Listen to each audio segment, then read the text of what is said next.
Est-ce qu'il faut, pour se faire entendre par l'État, user de violence? Alors c'est une question qui légitimement peut être posée si elle est bien amenée. Et vous allez voir qu'elle est bien amenée.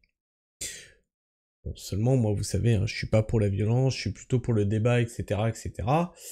Mais on va écouter quelqu'un qui nous explique qu'effectivement, mais quand il n'y a plus de débat, quand il n'y a pas de débat possible, et qu'on veut se faire entendre par ceux qui nous maltraitent, quelle option il nous reste? On va écouter ça ensemble. J'ai trouvé la chose intéressante. Je voulais qu'on en parle, je voulais qu'on fasse le tour ensemble. Je voulais avoir votre avis aussi là-dessus. Est-ce que la violence, finalement, c'est le seul moyen de se faire entendre par l'État? Ou y a-t-il d'autres solutions? Alors, nous verrons ça. Et il s'agit donc d'un tweet de Twitch gauchiste qui nous dit: l'esprit anti-blocage, l'esprit anti-casse, ça gangrène la société. Bon, on va le revoir dans la vidéo, ça. Tout ça, c'est de... Alors, je sais pas si on dit monte de Linguisticae ou monte de Linguisticae. Enfin bref, on va l'appeler monte. Moi, j'aime bien monte. Monte, ça fait un peu... Voilà. Contexte, monte aborde les manifestations et le vote du budget. Alors, on va l'écouter. Ce qu'il développe est intéressant, alors on va faire comme d'habitude, la vidéo dure 2 minutes 06, on va l'écouter une fois en entier, et ensuite je vais la décortiquer avec vous, comme ça vous permet aussi de vous imprégner de la vidéo, hein, c'est ce que vous m'avez demandé dans les commentaires, donc je fais ce que vous me demandez, plutôt que de couper toutes les 5 minutes et que vous ne compreniez pas ce qui se dit. Enfin, toutes les 5 secondes. Le son est là, on y va. Après, vous savez, hein, l'esprit anti-blocage, l'esprit anti-casse, etc., ça gangrène la société. Hein. Les gens trouvent de plus en plus illégitime le fait qu'on ait recours à la violence pour obtenir ce qu'on devrait avoir, ce qu'on nous a volé. La violence pour répondre à l'État, quoi. Alors que l'État n'a jamais été aussi violent. En tout cas, depuis ces 30 dernières années, facilement. Moi, je ne dis pas qu'il faut casser quoi que ce soit. Vous savez, dans un monde idéal, vraiment, on discute autour de la table, tout va bien. Néanmoins, force est de constater que durant cette faste période qu'étaient les Gilets jaunes, il a fallu, peut-être, à un moment, que l'un d'eux s'égare et décide de lancer un cocktail Molotov dans la préfecture du Puy-en-Velay pour que la peur gagne nos gouvernants, Emmanuel Macron en premier, qui était venu sur place aussi, constater les dégâts. Voilà. Moi, je ne dis pas qu'il faut faire tout ça et je ne dis pas qu'il faut qu'on revive les mêmes événements. Mais peut-être qu'à ce moment-là, un raccourci a été pris. Peut-être. Et quand bien même tout le pays avait été choqué par le saccage de l'Arc de Triomphe, par l'incendie du toit de je ne sais plus quel grand restaurant, je crois que c'était la Rotonde, d'une voiture, d'une Lamborghini, peut-être celle de Philippe Etchebest, bien sûr on n'approuve pas. Il y a eu là quelques symboles qui ont suscité la peur qu'il manquait aux possédants et aux bourgeois et qui les a forcés à réagir. Voilà, c'est tout ce que je dis. C'est tout ce que je dis. Je dis rien de plus. Je ne dis pas qu'il faut, voilà, je ne dis pas qu'il faut être violent. Bien sûr que non. Vous savez, je suis un influenceur au discours absolument mesuré et je n'appelle pas à l'insurrection. C'est absolument interdit. J'aime notre pays, j'aime la France. On a le plus beau drapeau du monde, la meilleure équipe de foot et bien sûr le meilleur hymne national, Cocorico. Voilà, donc il le dit bien à la fin. On n'est pas vraiment libre de nos paroles, même sur les réseaux. On le verra d'ailleurs ce soir. Je vais vous faire une vidéo sur ce que Macron a fait sur les réseaux sociaux, ce qu'il avait prévu, ce qu'il est en train de mettre en place. C'est une censure absolument gigantesque, qui date pas d'hier. Ça a été infiltré de partout. Et donc, effectivement, on n'a pas le droit d'appeler à l'insurrection, on n'a pas le droit d'appeler à s'insurger contre l'État, quand bien même il le faudrait. Tu n'as pas le droit, quand tu es un influenceur, de le faire. Maintenant, ce qu'il dit n'est pas dénué d'intérêt, n'est pas dénué de sens, mais vous me connaissez, si je vous mets cet extrait-là, c'est qu'il y a des choses à en dire, il y a des choses à débattre. Après, vous savez, hein, l'esprit anti-blocage, l'esprit anti-casse, etc., ça gangrène la société. Hein. les gens trouvent de plus en plus illégitime le fait qu'on ait recours à la violence pour obtenir ce qu'on devrait avoir, ce qu'on nous a volé. Je veux dire, la violence. Alors, la problématique, c'est que, effectivement, c'est vrai ce qu'il dit, hein, les gens trouvent de plus en plus illégitime le recours à la violence, alors qu'on est quand même le pays de la révolution. Cela étant dit, le problème, c'est que les cibles de cette violence-là ne sont pas les premiers coupables, en fait. Ce ne sont pas les coupables. Quand on va aller bloquer des voitures, je prends l'exemple des gilets jaunes parce qu'il va y revenir après, quand on a bloqué des voitures, les empêchant d'aller travailler et tapant sur les bagnoles qui voulaient quand même passer et forcer le passage parce qu'ils n'ont pas le choix d'aller bosser parce que les fins de mois sont difficiles, en abîmant les voitures, bah, je vois pas ce que ce mec qui veut aller bosser, qui a certainement un SMIC, t'a fait. Et en quoi abîmer sa bagnole va arranger le problème. Éclater des abribus, je vois pas en quoi l'abribus est coupable de quoi que ce soit. Éclater un distributeur de billets, je vois pas en quoi le distributeur de billets est responsable de ce qui a été voté ou quoi que ce soit. Étrangement, on n'a pas vu devant des délégations de députés, par exemple.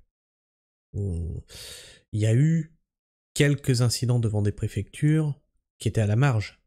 D'accord ? Il parle d'un restaurant. Bon, effectivement, là, c'est un restaurant qui symbolise la bourgeoisie, mais ce restaurant n'a rien fait. Il n'est coupable de rien. Hein ? C'est en ça que ça devient de plus en plus insupportable pour les gens, parce qu'à la fin, les gens, c'est eux qui vont payer ces dégradations-là.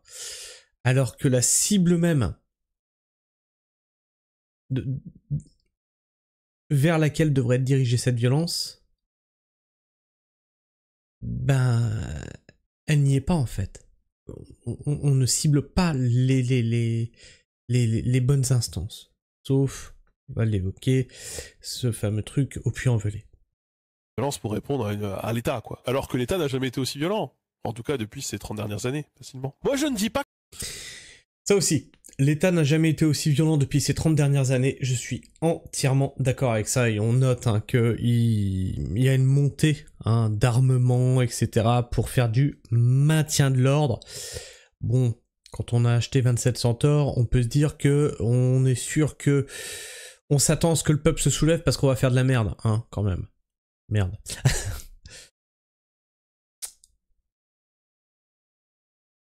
Mais effectivement, déjà pendant les Gilets jaunes disaient c'est le baroud d'honneur. Parce que bientôt on ne pourra plus se rebeller. On sera ultra surveillé.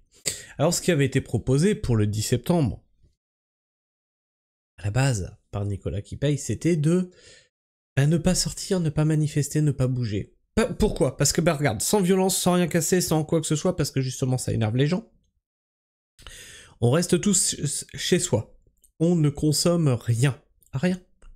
France morte. France morte, ça veut dire ce que ça veut dire. Personne dans les rues, personne n'achète, personne ne consomme, personne ne s'amuse. On s'auto-confine en fait. On s'auto-confine. D'accord ? Il n'y a pas de violence.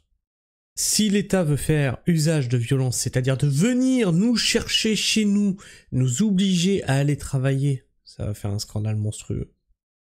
Ça va faire des images de ouf à l'international. Et c'est là où c'est la meilleure stratégie, en fait. C'est là où c'est la meilleure stratégie. Et c'est là, ce qui était proposé là, c'était ce qu'il y avait de presque de mieux à faire pour justement ne pas tomber sur l'ultra-violence qu'on aura en face de toute manière. On va se manger du flashball, on va se manger du gazage, etc., etc. Donc après, c'est toujours une escalade. Violence, violence, violence, violence.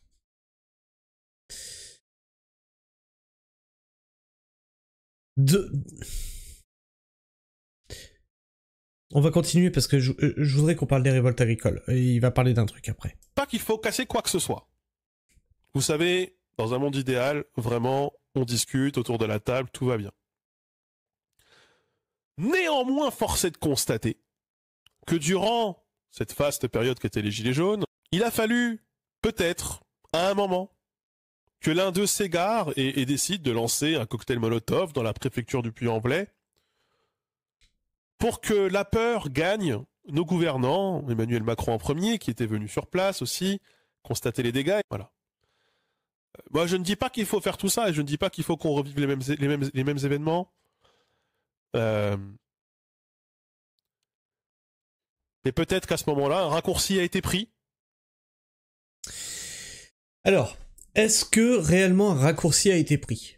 On a eu un cocktail Molotov, c'est une préfecture qui a cramé, qui a flambé. Il y a Macron qui s'est chié dessus parce qu'il s'est fait poursuivre quand même. Hein, le cortège s'est fait poursuivre au Puy-en-Velay. Est-ce que réellement un raccourci a été pris ? En fait, qu'est-ce que les gilets jaunes ont obtenu ? Je les ai fait aussi, les gilets jaunes. Hein.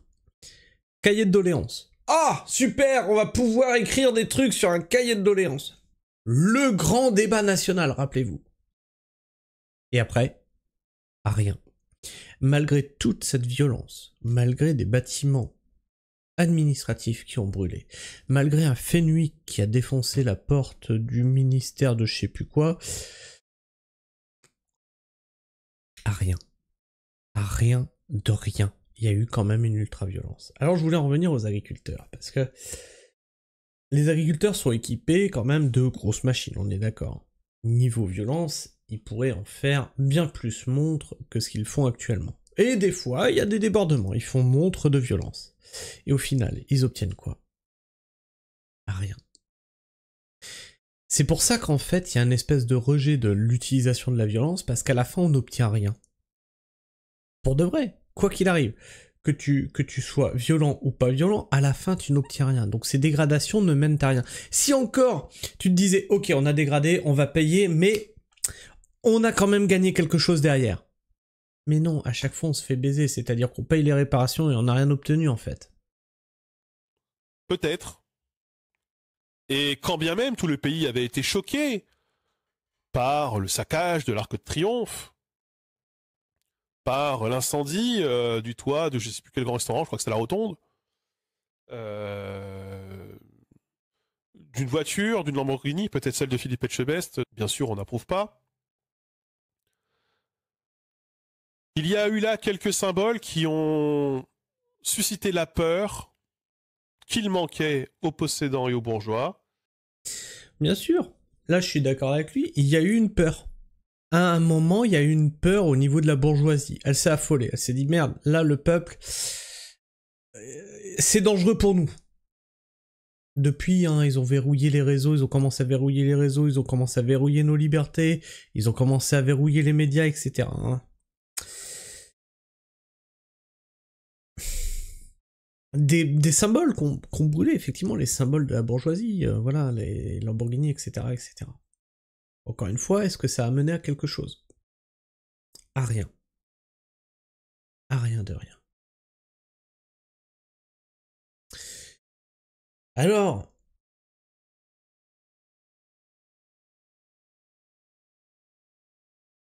la problématique, c'est que, quoi qu'il arrive, utiliser la violence, l'État en fera...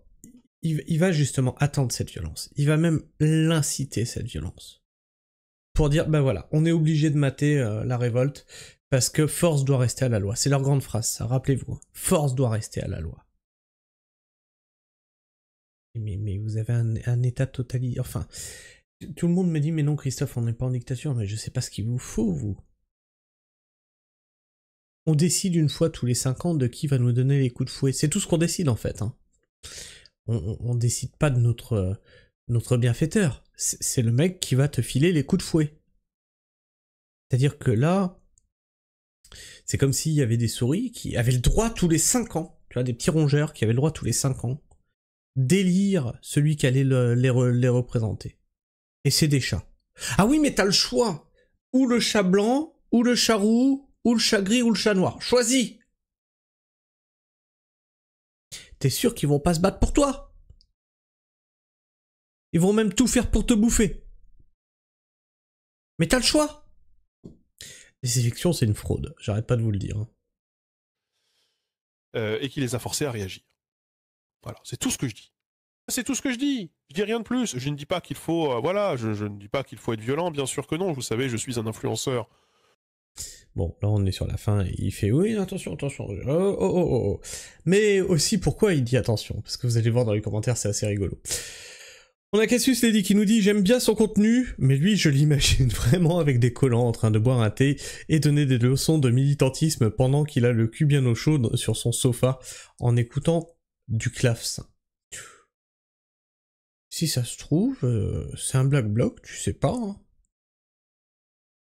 C'est canard de streamers de gauche qui excitent les masses, qui les suivent à aller faire la révolution dans la rue tout en risquant absolument rien. Alors on a la même chose à droite, hein. On a des influenceurs de droite qui font exactement la même chose et qui attisent aussi un petit peu tout ça. Hein. En risquant absolument rien, le cul vissé sur leur fauteuil, je ne les supporte pas. Et il a même pas le courage d'assumer clairement ses propos. Alors c'est même pas qu'il a pas le courage d'assumer clairement ses propos, c'est que s'il les assume clairement, il est devant la justice après. S'il vous dit « Vous devez voilà, faire ce que je viens de dire », appel à la révolte, t'es devant la justice. Ah, les lois sont bien faites. Hein. Alors on a Cro-Blanc qui nous dit « Ouais, rends l'argent que tu nous as volé, Skinny Fat. Le CNC 2019, Linguisticae, renouvellement. 14 fois 25 MNDocu fiction. » Je sais pas ce que ça veut dire. Talent Linguisticae, bénéficiaire Nerd Entertainment System, aide accordée 45 000 €. Alors effectivement, on est très mal placé pour critiquer l'État quand ce même État te donne des subventions par le biais du CNC. Hein, quand on est subventionné, il y a comme un souci. Ce parasite prend 2300 € par mois à ses abonnés, plus revenus YouTube, sponsor NordVPN et Co. Et il ose faire l'anticapitaliste, tous des hypocrites. Alors moi je te dirais que tout travail mérite salaire. Si ses abonnés décident de lui donner 2300 € sur son Tipeee, grand bien lui fasse. J'ai un Tipeee aussi, hein, vous pouvez m'aider, les temps sont durs en ce moment. Grand bien lui fasse.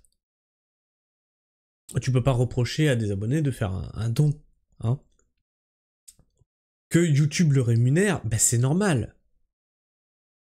Je veux dire, il rémunère aussi des influenceurs de droite. Hein. Par contre, le CNC, c'est plus emmerdant. Parce que là, on est quand même sur de l'État. Tu vas pas bosser gratuitement, toi. D'accord ? Sur l'insécurité, j'ai souvent entendu l'argument « Au Moyen-Âge, la société était bien plus violente. » Plus les Apaches à Paris, blablabla. Alors, quand j'entends les mêmes, l'État n'a jamais été aussi violent que ces 30 dernières années, les clowns. Je suis même pas sûr qu'au Moyen-Âge, en fait, c'était si violent que ça, en réalité. Après, il y avait moins de monde aussi, donc qu'est-ce que ça joue? Je sais pas. Cette masturbation intellectuelle permanente pour la violence qu'ils sont incapables de mettre en œuvre. Ça doit être épuisant de se rêver quelqu'un d'autre toute sa vie. Oui, bon. Je trouve le débat intéressant sur la violence et est-elle encore utile dans nos révoltes actuelles? Ou est-elle contre-productive? Le débat est intéressant. Vraiment. Alors là, on n'a qu'un extrait, mais je pense que le débat la discussion était plus longue. Et je trouve vraiment ce débat très intéressant. Pour moi, je vous le répète, je suis pas quelqu'un qui est pour la violence. Que ce soit dans les invectives, dans les insultes, etc. La violence orale ou la violence physique. Déjà, je trouve stupide d'aller te battre, d'aller te bastonner pour affirmer tes idées. C'est pas parce que tu auras gagné un combat physique que tu auras raison. Je vois pas que ça te donne raison. Et je trouve qu'une fois que tu pars, que t'as fini dans les insultes, ou dans le point Godwin, ou dans l'invective, ou etc., t'as déjà perdu le débat en fait. C'est que tu n'es plus dans l'écoute, donc tu n'es plus dans le débat, donc tu es dans l'idéologie, donc ça en dit plus sur toi que sur ton adversaire. Je sais pas ce que vous pensez de tout ça, n'hésitez pas à m'en faire part dans l'espace commentaire, il est fait pour ça. Bien sûr, tu me partages ton avis, ton opinion, tout ça, tu connais. Si t'es encore dans cette vidéo, n'hésite pas à t'abonner, à partager cette vidéo, c'est très intéressant, hein, au niveau du débat sur la violence. Et tu peux liker cette vidéo, ça lui permet d'être plus présente dans les algorithmes de YouTube. Et si tu es sur smartphone, tu regardes en bas, normalement, dans les commentaires, là, tu peux swiper à droite, théoriquement, et tu as l'option booster cette vidéo. Ça lui permet aussi de monter dans un classement, des boosts, etc. Je sais pas trop comment ça marche, mais il paraît que bah tu peux être plus visible dans les algorithmes de YouTube, donc bah n'hésite pas à utiliser cette option-là aussi si tu veux soutenir la chaîne. Et puis fais comme Linguisticae, n'hésite pas, il y a mon Tipeee en description ou en description de la chaîne, je sais plus, tu regardes un peu partout, tu verras. À votre bon cœur, monsieur, dame. Hein? Sur ce, je vous fais la bise, prenez soin du sol, et restez pragmatique. Ciao.